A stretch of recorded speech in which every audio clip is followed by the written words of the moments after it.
Jake Rivera was having what he'd generously call a Tuesday when the steel beam decided to introduce itself to his abdomen. The 2-meter length of industrial alloy punched through his torso with the casual efficiency of a bureaucrat stamping forms, emerging from his back with a wet sound that would have made a lesser species faint. "Well, shit," Jake muttered, looking down at the gleaming metal protruding from his midsection like the world's worst body piercing. Blood was already soaking through his work shirt, spreading in a pattern that reminded him of that coffee stain he'd never gotten out of his favorite jacket. "That's gonna leave a mark." The construction site around him had gone dead silent. His alien co-workers, a mix of crystalline Velthari and insectoid Krikstal, stood, frozen in poses of absolute horror, their various appendages trembling like leaves in a hurricane. Someone dropped a plasma welder, and the clatter echoed through the massive space station framework they'd been assembling. "Hey, Kexley!"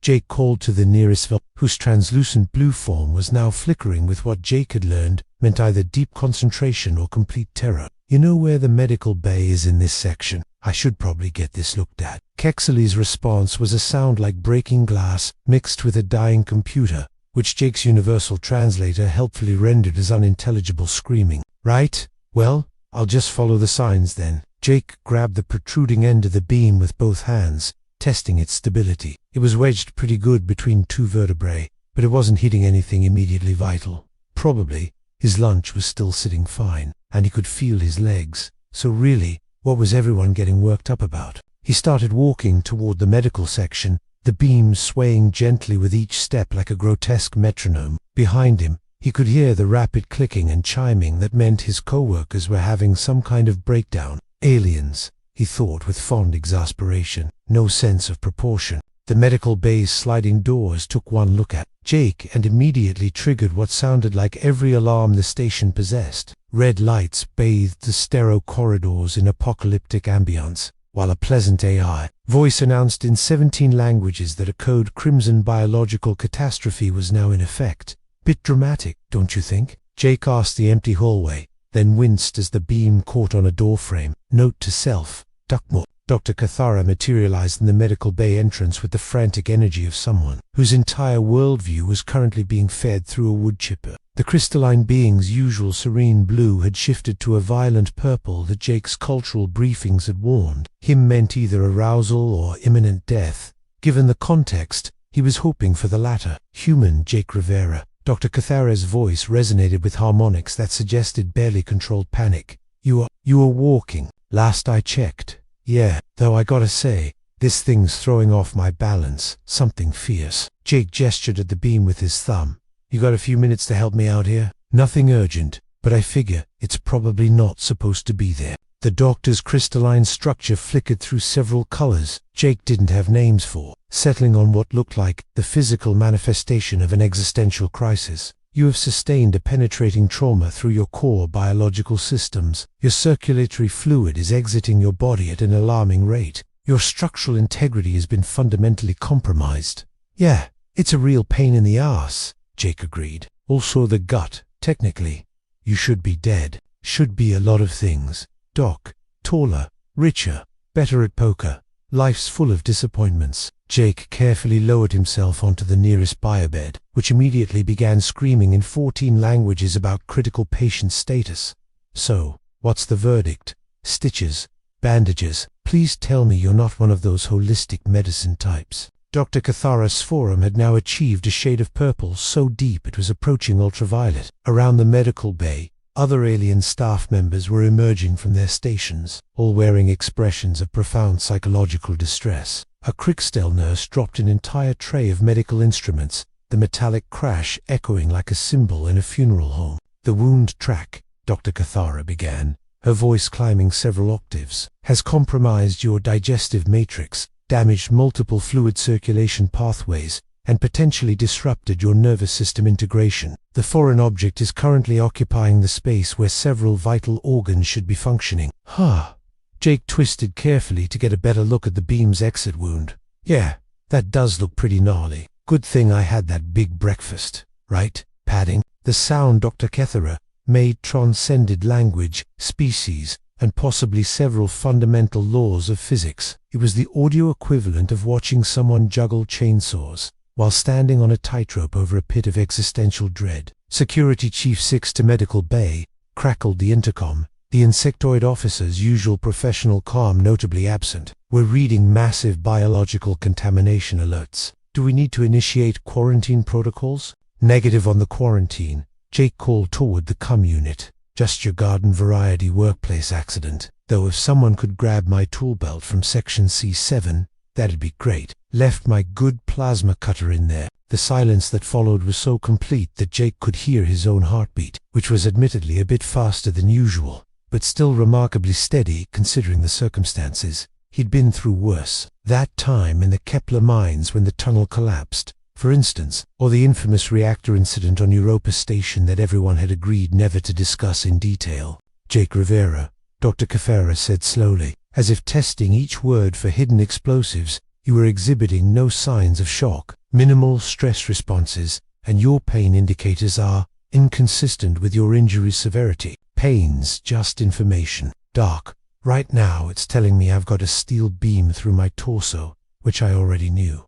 Not much point getting worked up about it. Jake shifted on the biobed, trying to find a comfortable position that didn't put pressure on the beam. Though I gotta ask, is this normal for your species? Or the panic and whatnot? Because I'm starting to think maybe you folks need to get out more. Ambassador Nimdal chose that moment to burst through the medical bay doors with all the grace of a diplomatic incident in progress. The tall, ethereal being's usual composure had been replaced by something that looked suspiciously like barely controlled terror. What is the situation? Nimdal demanded, their translator struggling with the rapid-fire emotional undertones. I have 17 different emergency protocols demanding immediate activation, 3 separate evacuation procedures, and someone from the Galactic Health Organization asking why we're reporting a Class 7 biological catastrophe. Oh, that's probably my fault, Jake said helpfully. Apparently walking around with a construction beam through your gut is considered alarming behavior.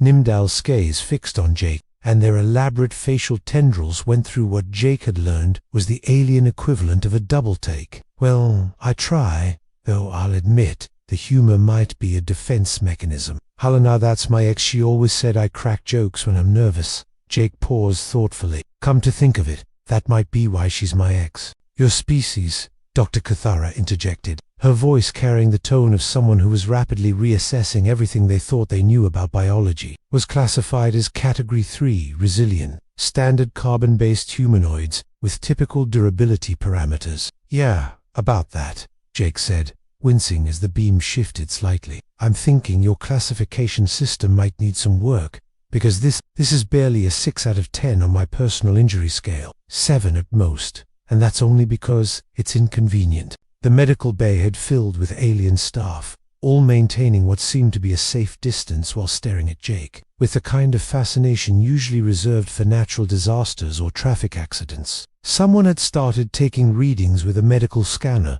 and the device was making sounds like an electronic panic attack.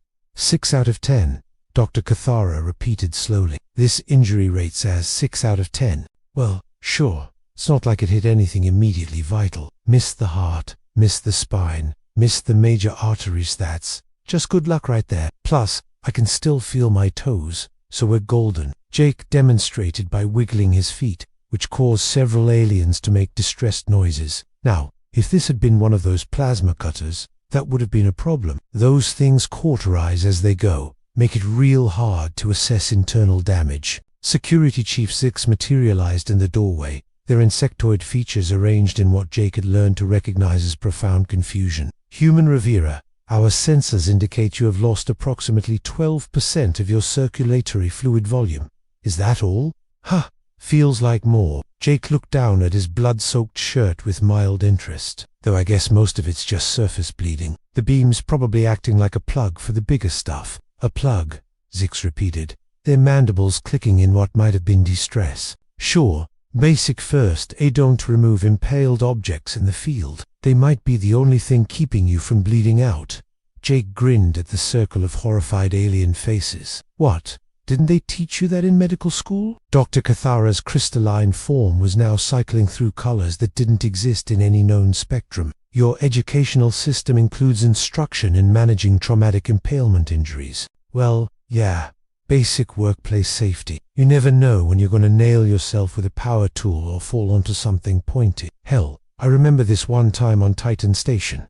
Guy named Rodriguez got his arm caught in a ore processor. Took us 6 hours to cut him out, and he spent the whole time complaining about missing his daughter's recital. And this Rodriguez, Ambassador Nimdal, asked with the careful tone of someone trying not to trigger an international incident. He survived this experience. Oh sure, lost the arm, but they grew him a new one. Better than the original, actually. Had built-in tools and everything. Lucky bastard. Jake shifted again, and the beam creaked ominously. Though I gotta say, this is getting a bit uncomfortable. You folks planning to do something about it? Or are we just gonna chat all day? The aliens exchanged glances that conveyed volumes of information Jake wasn't privy to. He got the distinct impression that several very important conversations were happening on frequencies his translator couldn't pick up. The removal procedure, Dr. Cathara finally said, will require significant surgical intervention, anesthesia, tissue reconstruction, fluid replacement,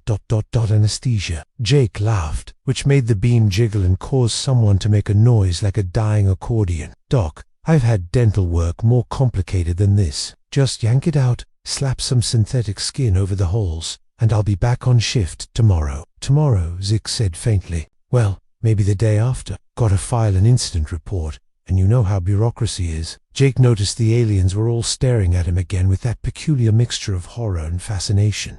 What? Is there something on my face? Jake Rivera, Ambassador Nimdal said slowly. I am beginning to suspect that your species classification may require significant revision. Oh, definitely. I mean, I know humans who've walked off way worse than this. My buddy Chun once got hit by a transport, and the only thing he complained about was the scuff marks on his jacket. Jake paused. Though to be fair, it was a really nice jacket. Dr. Cathara approached the biobed with the careful movements of someone defusing a bomb. With your permission, I would like to begin the extraction procedure. Finally. Yeah, go for it. Just, try not to wiggle it around too much. I've got a poker game tonight, and I'd prefer not to be leaking all over the cards. You are planning to engage in recreational activities immediately following major surgical intervention. Well, sure. It's not like I'm going to be bedridden or anything. It's just a scratch. Jake grinned at the horrified faces surrounding him. What's the worst that could happen? The silence that followed was so profound that Jake could hear the station's life support systems humming in the distance. Somewhere in the medical bay, a piece of equipment made a sound like electronic weeping. I need to contact the Galactic Health Organization, Dr. Cathara said finally, immediately, to inform them that we may need to reclassify your species as a Class 1 extinction event. Jake blinked. That seems a little harsh. I mean, I'm not exactly planning to take over the galaxy or anything. I just want to get this beam out of my gut so I can finish my shift. And that, Ambassador Nimdal would later reflect in their incident report, was perhaps the most terrifying thing a human had ever said.